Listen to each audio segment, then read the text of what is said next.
Hello, my name is Rosanna Leggett and this is my self-introduction video. I was born on the 1st of August 1982 and I'm 31 years old.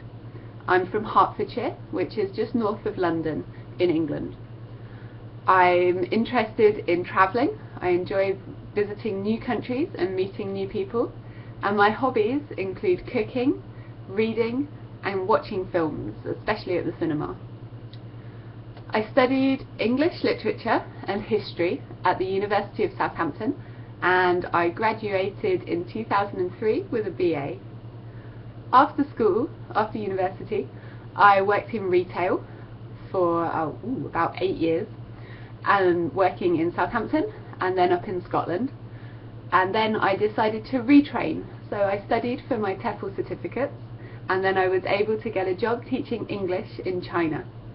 I spent 2 years working in China, 2011 to 2013, and I really enjoyed my time there.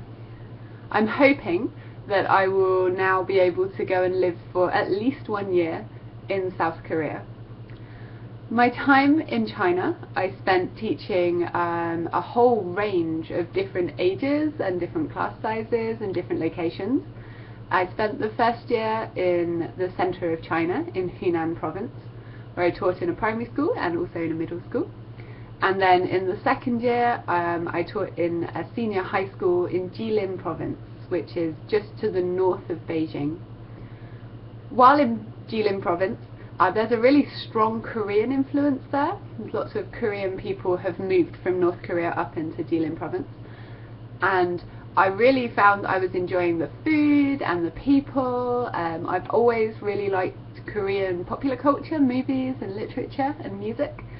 So I thought, yeah, the next place that I would like to live would be South Korea.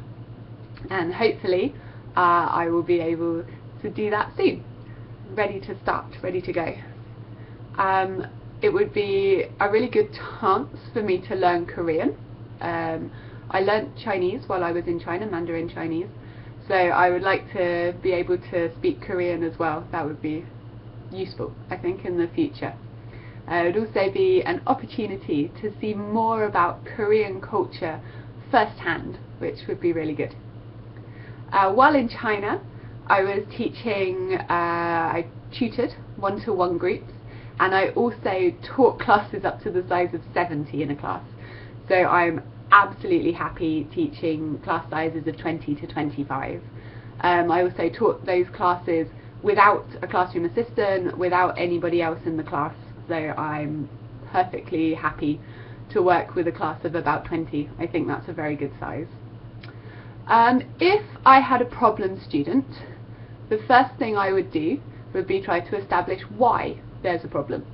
Often I've found the only time that my students really acted up is firstly if they didn't understand the task set, or secondly if they'd finished and they were bored. In the first case, I would make sure that I had explained everything to the student myself, or if they still were unclear, maybe I'd assign them a peer in their class to explain to them. That would help both the student who doesn't understand and also the other student in the class. To explain something to someone else is a great way to help understand a concept.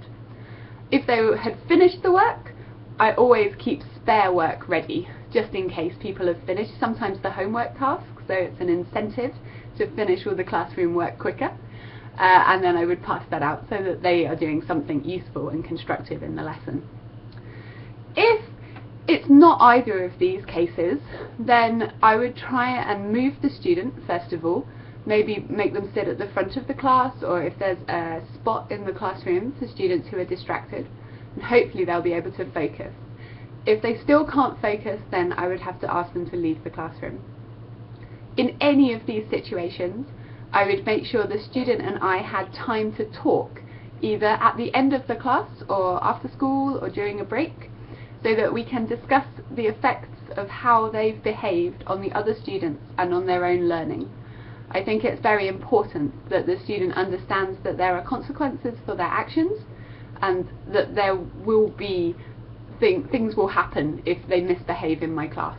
It's very important, and to be consistent as well. So the same thing would happen to any student, not a good student or a poor student or a weaker student. There's no differences.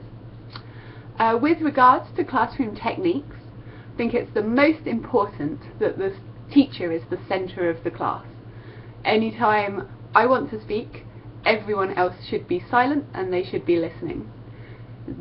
We want this to only be maybe 30% of the time, so I think that's important to establish the control to start with, but then to make sure all the students are also participating in the classroom.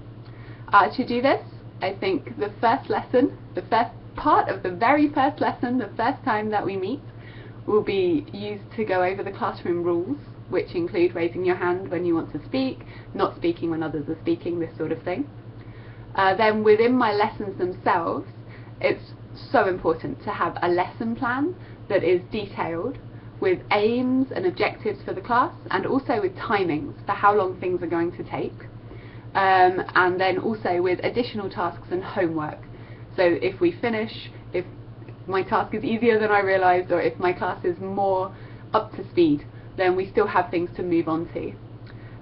Like I say, I think the class should be split 30% of the time the teacher talking, 70% of the time the students taking part in activities, doing work, doing group study. All of these help the students to learn more if they're more active in the classroom, and I think that's very, very important. I hope that helps you understand a little bit about me, and I look forward to hearing from you soon. Thank you.